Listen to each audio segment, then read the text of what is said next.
The first thing I would like to say is thank you. Now all I have to do is take deep breaths, squint at the red banners, and convince myself that I am at the world's largest Gryffindor reunion. I have decided to talk to you about the benefits of failure. And as you stand on the threshold of what is sometimes called real life, I want to extol the crucial importance of imagination. These may seem quixotic or paradoxical choices, but bear with me. Looking back at the 21-year-old that I was at graduation is a slightly uncomfortable experience for the 42-year-old that she has become. Half my lifetime ago, I was striking an uneasy balance between the ambition I had for myself and what those closest to me expected of me. I was convinced that the only thing I wanted to do, ever, was write novels. Now, I would like to make it clear in parenthesis that I do not blame my parents for their point of view.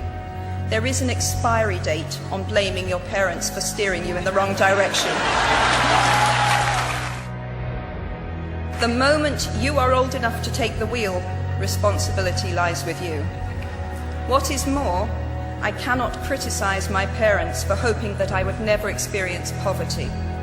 They had been poor themselves, and I have since been poor, and I quite agree with them that it is not an ennobling experience.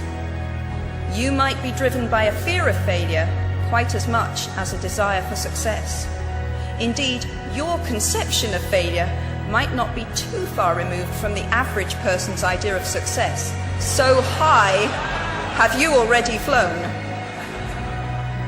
Ultimately, we all have to decide for ourselves what constitutes failure. But the world is quite eager to give you a set of criteria if you let it. I had failed on an epic scale. An exceptionally short-lived marriage had imploded, and I was jobless, a lone parent, and as poor as it is possible to be in modern Britain without being homeless.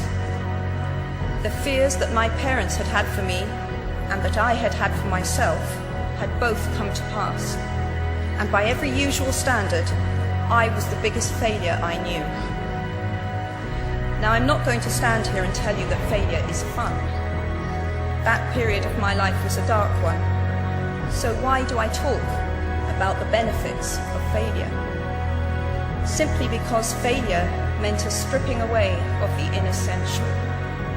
I stopped pretending to myself that I was anything other than what I was, and began to direct all my energy into finishing the only work that mattered to me. Had I really succeeded at anything else, I might never have found the determination to succeed in the one arena where I believed I truly belonged.